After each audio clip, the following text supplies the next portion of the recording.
Hi, I'm Chike Coleman of Sound on Sight, and that's Chuck Koplinski of the News Gazette, and this is Real Reviews, the Cinematic Underground, the show where we talk about the movies that are in theaters. And it's been a week. We've actually made it to another week, Chuck. I don't know how we did it. 2 in a row, you mean? Yeah. It has been a while. It's amazing. We actually made it this time. I think we're getting into a pattern. Be Yeah, we'll scared, break audience. next week. Yeah. Somehow or another. So this week we're going to be talking about two films. The first of which is a movie that you talked about to me a couple of weeks ago. Maybe last week, was it? I don't know. John Wick. Oh, yes, that one. Starring Keanu Reeves, Willem Dafoe.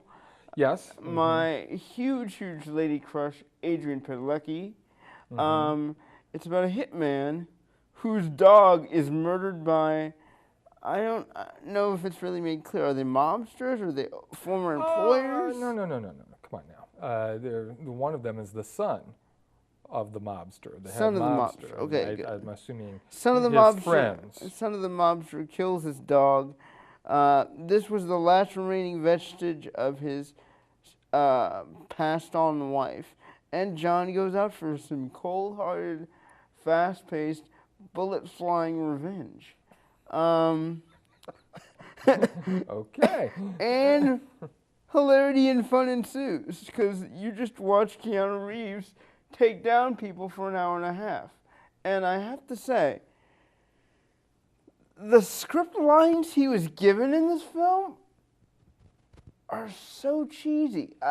I just listening to Keanu's dialogue. It's just not good dialogue. I mean, he's very palpable as an action hitman guy, but like beyond that, some of the scrapes he gets out of are quite impressive, especially towards the end of the film when he's tied to that chair and he has to get out and they put the bag over his head, and he breaks free of that by help from Willem Dafoe. I'd say he gets a little help there. I mean, yeah, I was just like, oh, okay. This is that final act where everything that I expect to happen happens. I like this film, surprisingly, a little bit. I mean, I hate the fact of animal cruelty of the dog being the catalyst for John Wick to go, I need to get revenge on these idiots. But outside of that, I thought it was a pretty fun movie. And I didn't really find any deeper meaning that I could really go into and say, oh, you know what, this is an action classic or something that makes me, want to go back to those types of films. When I look to a gunplay film, I always look to shoot 'em up. That to me is a really fun film. And John Wick doesn't quite measure up to that for me. What did you think, Joe? I think it's one of the best action movies I've ever seen. What? I love the film. And this is not a movie that you go in criticizing the script or the dialogue. I mean, come on. You want script or dialogue, go watch Lawrence of Arabia or something like that. Okay? This is not what you go to a movie like this for. How is this the best action movie of the year? Explain it to me. Give me your thesis. Really? on I this. have to tell you this? Yes. Well, obviously you didn't see the same movie that I saw. All right, let's go. First off, it is not, one of the things I liked about what the film did is that it actually allowed you to see the action. You have a lot of long takes with the action. It's not this rapid, spastic ADHD editing that's employed so much by modern filmmakers to where you can't really tell what's going on. Here you can tell what's going on. Here you can tell that they choreographed a lot of these sequences down to the most minute point. It reminded me a lot of Jackie Chan films. It reminded me a lot of John Woo films as far as that sort of balletic violence and precision, and I loved that. And I love that I was able to see that. I also like the fact that it's very simple. It's a very simple movie. I mean, as you say, on the surface, the plot is real simple. This guy's going to go out and kill everyone. It's really simple. But I did catch a deeper meaning into it. It reminded me a lot of Unforgiven, in that all along the way, he keeps denying his past. How many of his colleagues say, are you back? Yeah, and he's like, back? No, I'm not back. No, he keeps denying who he is until eventually he comes to realize you can't do that. You can't put your past behind you. You can't change yourself. You are who you are, in one of the most quotable lines of the year. Yeah. So I liked that. But also I thought it was, I think that and maybe I'm reading too much into it, I don't know, but You I are. myself, no, I'm not. I myself am very frustrated with a lot of things in my life. And I know you are, and I know a lot of people are. We feel very powerless in the face of what's happening as far as the government and what they do to us. Right. We see we're powerless sometimes in the face of our job and things that we can't do there. Sometimes we feel powerless in our relationship. This movie, though, you see a guy who sees something wrong, And he and says, puts I'm it going to right. fix it no matter what. And there is something, I think, very cathartic about that. I think there's a vicarious thrill through that I think speaks to a lot of frustration that we're feeling. That's one of the reasons I think we go to the movies, is to see things done that we can't do. And I like the fact that, okay, something's wrong, he goes and he fixes it. And I found that to be incredibly satisfying. And come on, there's a lot of great dark humor in this film. There is. It's I hilarious. I'm laughing at times. I know I shouldn't be laughing. And one of the things I really liked was the fact that they build up the reputation of this guy. You know, the first half hour or so, whenever you say his name to one of these big burly They're all like, bad oh, guys, crap. oh. And then that sets up the notion that, well, if he's got this reputation, you've got to show me then. You've got to show me that he is as bad as all these guys are reacting to, and they do. So I love that as well. I'm not a big Reeves fan, but this role was tailor-made for him. He's perfect in the part. And I love the hotel. Okay, yeah. The sanctuary hotel where all the hitmen go, and you're not supposed to shoot each other. I'll give you that. That was like genius. Home base. Everything's okay. Safe ground. Yeah, safe ground until of course the one character breaks the rule, and that then character ends all up paying crap for breaks it. loose. But I love that whole idea that this is one place where they can go and hole up, catch their breath, everything's cool, and they all understand that. I thought that was kind of neat too. It's a guilty pleasure. I won't deny that. Okay. But I loved it. I'll give you a couple of things. I'll give you the precision that you speak of because, yes, things were choreographed down to the millisecond in this film. Well, you asked me, why is this the best action film of the year? When was the last time you saw that in an action film? That's why I'm saying it. Actually, this is sad, but probably The Matrix. It's been a long time. It's been about... Old Boy, which everyone forgot about last year. Or Old Boy. I mean, there was that nice extended sequence in the hallway where he takes out 12 or 15 guys, and that was one. Old Boy, The Raid, those are the three that I can really think of that really push it. I would be there, yeah. I'll give you the idea of the precision and the technique because that is there in spades. I'll give you the dark humor for Willem Dafoe's character because the way he dies and the way... I love Willem Dafoe in this film. He's constantly... He's not wisecracking. He's just like, it is what it is, kid. Go ahead. Go do what you need to do, and I'll back you up. And I love his death scene. Well, what's interesting about it is the way the film's constructed. I forgot about him. And then all of a sudden there he was, and I'm like, oh yeah, of course. He's like, yeah, because there's so much else going on. Exactly. So I liked how they used him in the film too. Exactly. But the thing I like about the death scene is he's tied to a chair. He's been beaten to a freaking pulp. He's got no energy left. He gets stabbed through the leg, and he's just like, do whatever the hell you want. I'm not going to give you what you want. Mm-hmm. And I'm still going to kill a bunch of people along the way. He's like, I don't see how you're going to do that. You're tied to the chair, and I just cut your leg. And he's like, well, wait and see. And then he just goes out and he does it and dies a heroic death. And he did such a good job. And I want to say this because I think it's hilarious. He does such a good job at killing the people he kills before he dies that the villain of the film has to double tap him just to make sure. Yeah. I find that hilarious. So I can't say I love this movie, but I do have respect for it. This is one of those movies that you've got to respect because not only did Keanu Reeves get a paycheck again, but he also... Yeah, he's hurting. I saw him at the bread line there last week. Yeah, I'm sure 47 Ronin did him no favors. I'm sure he's made so much money from The Matrix, he doesn't care. He really doesn't. If he was smart. I mean... And by the way, 47 Ronin, underrated. Okay, you and I are going to... That's a conversation for another day. That's another... Underrated film.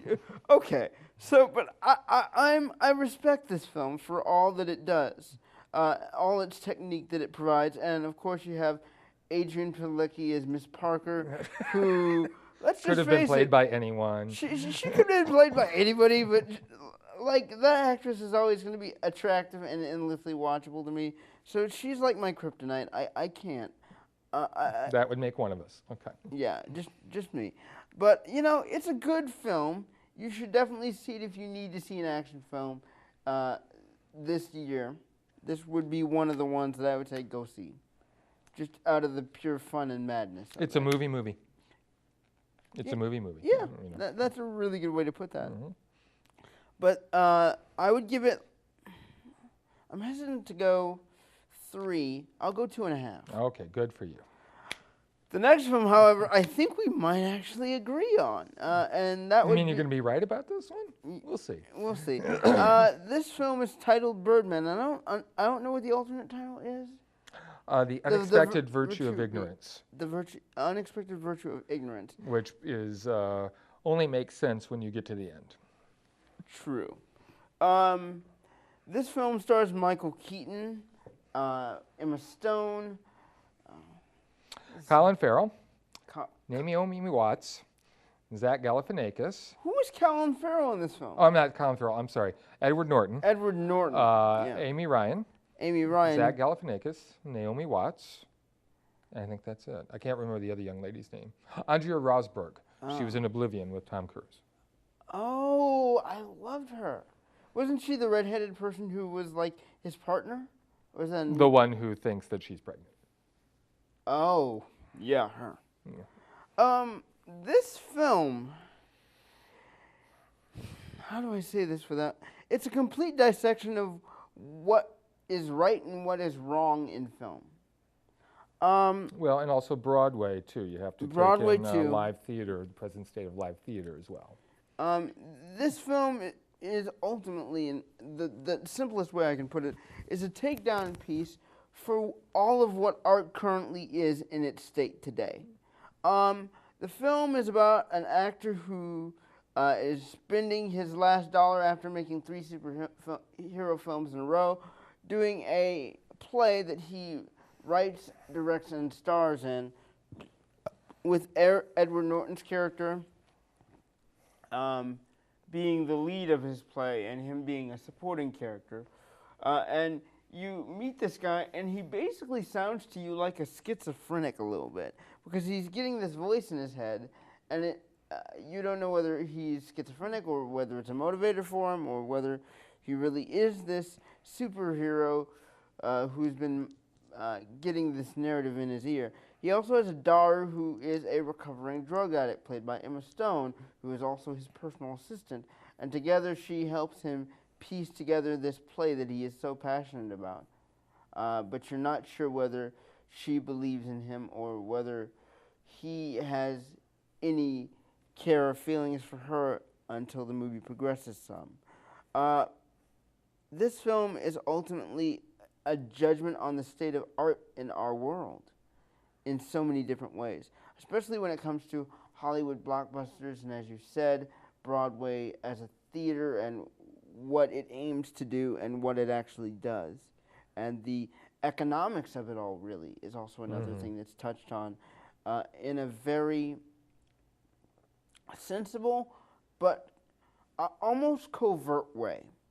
And Michael Keaton does a fantastic job at playing this man who was worn down on his last leg but trying to make some good happen in the world with the art he has decided to create. Of course, we as critics are also mentioned and attacked or assaulted by the writer of this film because we're viewed as the villains of the piece because of how our opinions have an effect on the artist. And I think this film has some very important things to say about what art is and what art should be in our world, in our times. Chuck, what did you think of Birdman? Well, there's a lot going on in the movie. Did I cover enough of it for it to be? Some of it, but I think that one thing that needs to be mentioned is that he's not doing this to produce a great piece of art. He's doing this for selfish reasons. He wants to be accepted. He wants to be loved. That's the whole point. And the character confuses fame with love. The whole note, the name of the short story he's adapted into a play is called "What We Talk About When We Talk About Love," and that's what all the characters in the play are searching for too, is some sort of validation, some sort of recognition. And the tragedy of the play is that the Keaton character is looking for it in all the wrong places. True. He had this fame when he made the superhero films all those years ago. It's faded, and he can get all of this from his daughter, who's right in front of him. Mm-hmm. He just doesn't know how to be a father. true. That's his great fault. It's right there. She wants to be loved. She's mad about the fact that he was never around. Yeah, which is a typical cliche, but Well, there's a lot of cliches here. There's a lot of cliches here, and I think, as you said, though, that it's a subversive film because it undercuts those cliches. I mean, Keaton and Norton and Naomi Watts, basically they're playing very, alternate versions of themselves. There's so many parallels to their real lives. Correct. I mean, Norton has a reputation for being incredibly difficult and incredibly egocentric, and the character he plays in the film are both those things. Mm-hmm. Watts struggled for a long time before she was recognized and was insecure about it for a while. Her character goes through that too. So I appreciate these three at least putting themselves under the microscope. I think that's pretty daring for an actor or actress. Mm-hmm.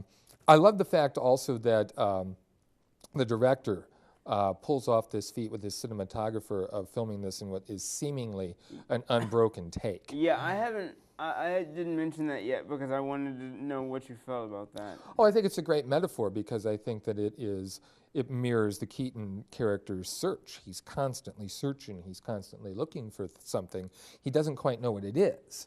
And I think the camera mirrors that. It's constantly roving. It's constantly, on the move. So is it an unbroken take, or is it definitely... It's a trick. I mean, it appears to be a non-broken take, but there are times when, they had to stop. And there are times when you can see where they could stop. I mean, there are times where the camera will go follow someone and it goes through a shadow or a passageway and it becomes completely black. Yeah, I was going to say, just when for a a second goes or two. through a door. Right, so they can stop there, and then they just pick it up again. There's also this time where the camera goes up on the roof, Yeah. and it stays there, and then I think night turns to day. Yeah. So obviously they stopped there. But it reminded me of that horror film that Elizabeth Olsen did a couple years ago. That also was done with a supposed unbroken take. But of course there are tricks where you can get around with that now. Yeah. But that's what I mean. There's so many levels going on here visually, the metaphors, the acting. I love how the Keaton character, the Birdman voice in his head, they see Robert Downey Jr. on the TV at one point. Yeah, talking about Iron Man. And the Birdman character says, we could kick the door down for these guys. Yeah. We were there first. Let's go back and show them how it really is done. I mean, this whole ego thing that's driving him.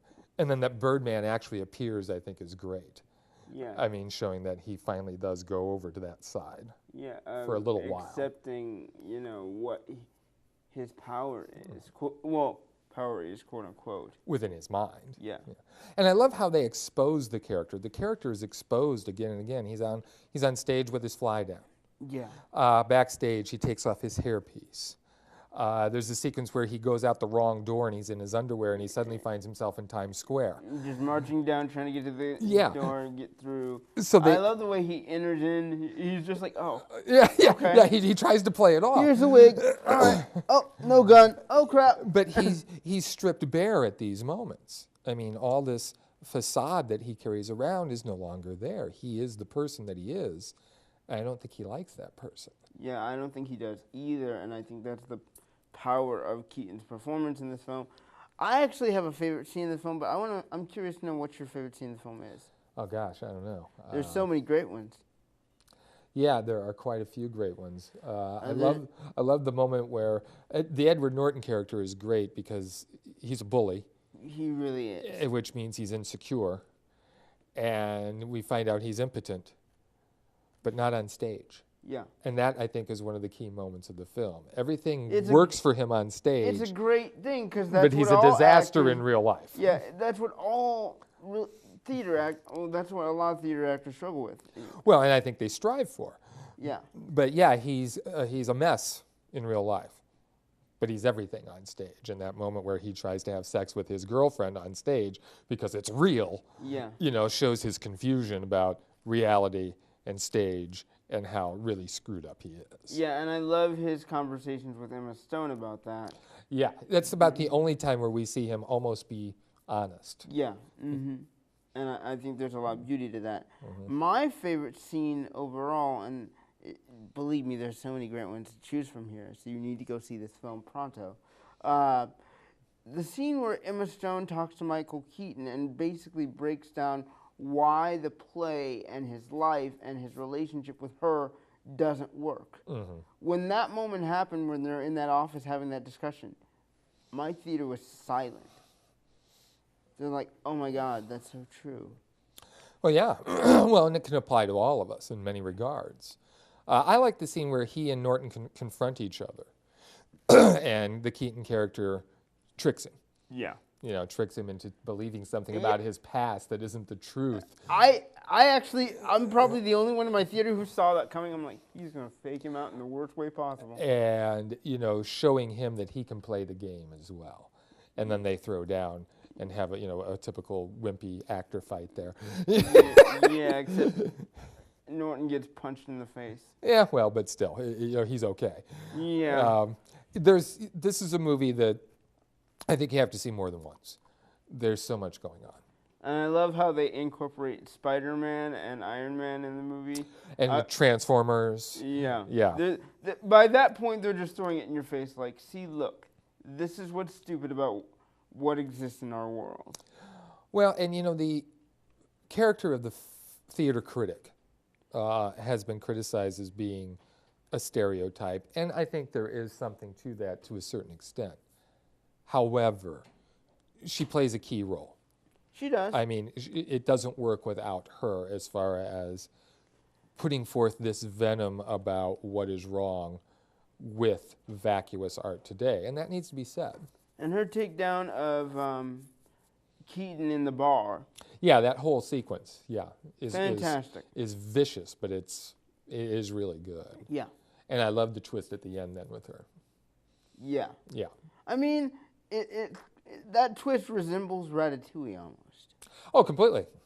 Completely. And that's an interesting Disney reference, but although it's definitely a backhanded sort of thing. Oh yeah, definitely a backhanded sort of thing. And what happens at the end of the play before that person walks out is something that shouldn't shock anybody because they should have seen it coming. But that's the only real problem I had with the film. Because you think the character would have ended up in a much worse state. I agree with you. That didn't work for me. That didn't work for me either.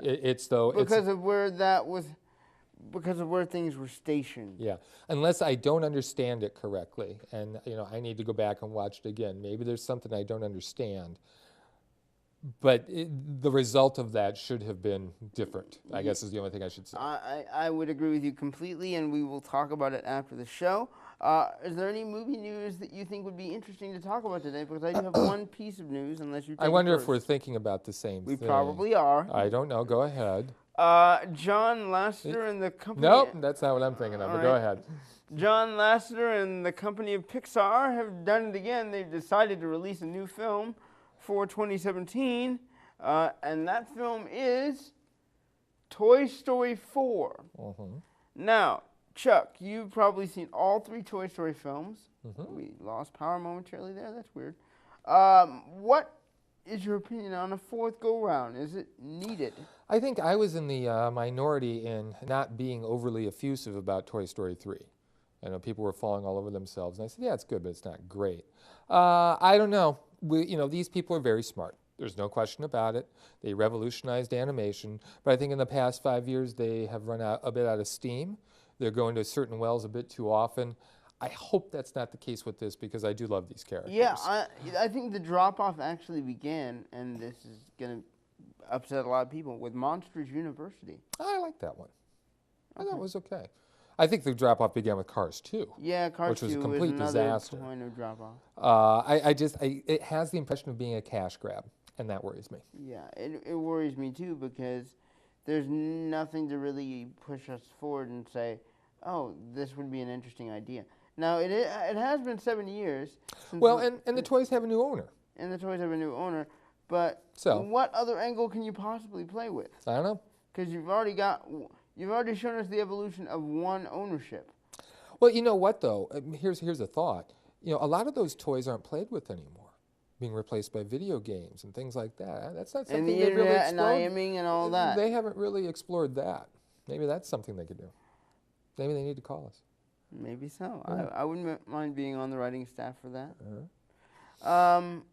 What was your piece of news that you wanted to discuss? Well, you know, this is not really so much a piece of news, and I just remembered it when you mentioned Toy Story, but a great subtitle for Star Wars 7. The Force Awakens. That's a great title. Have you heard the rumors? I don't want to hear a thing. Okay. The thing I was interested about was Suicide Squad. You're talking about the possible casting of Jared Leto as the Joker? Yes, I am. Because if anyone's familiar with the Suicide Squad, the Joker has never been in the Suicide Squad. Suicide Squad, by the way, in the DC universe, are villains thrown together by circumstance to go do certain missions in which they will surely be killed. The director of this film, upcoming film, David Ayer, who did Fury and End of Watch, says this is going to be the Dirty Dozen in the superhero world, which I think is great. Okay, fine. But the problem I have with this is that they're shoehorning characters in just to get them on the screen. It's already been rumored that Lex Luthor is going to be in this film. Not a Suicide Squad member. Not at all, but he's going to be introduced in Superman vs. Batman, so they want to key off that. And now we get the news that they're going to try and shoe in Joker, played by Jared Leto. No. I don't have a problem with the casting. Casting's fine, but no, not that movie. Not that movie. He is not an ancillary character. He's a singular character that belongs in a Batman movie, and that's it. Because, see, here's what I know of Suicide Squad. You've got Harley Quinn. You've got Deadshot. You've got, who else is there? But that's the thing, though, and that's the anchor they're going to do it. Harley Quinn is there, and they're thinking as well, if she's there, then it's logical that the Joker should be there. He can have a cameo. He can have a cameo, but I don't want him in the film. If it's a cameo that leads into a Batman film, you're right.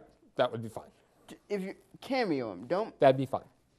Because if you really want to put Lex Luthor and the Joker in a film, there's another group that they're a part of. Yes, and that would be, though, a Justice League movie. They would have to, if that group comes in, that's a Justice League film. Then do that. Don't. Okay. But I do know they're talking to Will Smith and Tom Hardy to be in the Suicide Squad. As what characters, I don't know. But if they've got those guys interested, they must have a script. I hope that's pretty good. Well, if they got Will Smith involved, they must have something moderately solid, because he doesn't. He doesn't do just everything, yeah. I mean, he's got that new heist film. He's taking after Ben Affleck now. He's going after another heist, Ocean's 11 type film with Margot Robbie. And she's been mentioned for Suicide Squad as well. If she's Harley Quinn or no, someone else. Who? They mentioned an English model as Harley Quinn the other day, who I've never heard of. She does look the part. Well, fair enough. I can't say anything for or against. There's no Flash this week for us to talk about. Yep. But we need to wrap this up. But when it comes back, it'll be good because we're slowly heading towards Flashpoint. Yep. So until next time, find Chuck's reviews at thenewsgazette.com or theillinoistimes.com. Find my work on soundonsight.org. Until next time, we will see you later. Bye, guys.